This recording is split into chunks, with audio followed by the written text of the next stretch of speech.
讲有强迫消费的情形，这是咱台视新闻社有的独家报道。台北市一个姓地学生囡仔，伊投诉讲，伊去西门町手机戴帽的店，问控拿光保护帽的介绍，店头率先甲伊本地好的保护帽拆掉，直接换做因的。上尾伊敢若会当付800块，伊讲摕1000块给店头，店头照理讲应该找伊200，结果敢若开一张发票含200块的购物金。伊认为讲店头强迫伊爱消费，所以决定要甲消基会投诉。感觉我被骗了，然后那个膜为什么就是能说撕就撕？一直讲家己互人骗去啊，原本只是来手机戴帽店，要问控拿光保护带的介绍，无想到却拄到强迫消费。原本没有打算换，只是想说。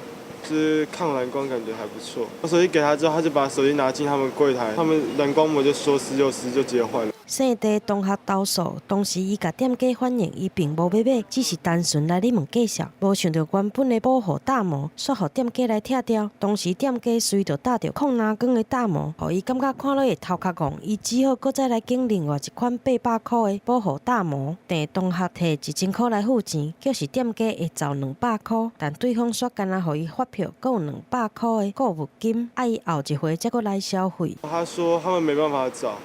就是只能给我购物金，然后看要我现在挑一个200块的东西，还是购物金给我，下次来可以用。去消基会投诉。实际来到店同学当时问的这间手机店，就伫咧台北市西门町的闹区，不时阁会当看到观光客出入。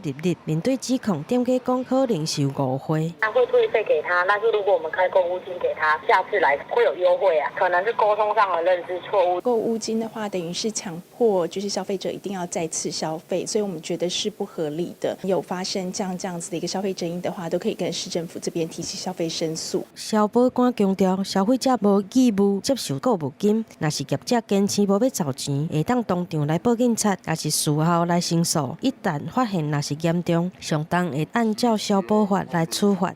记者综合报道。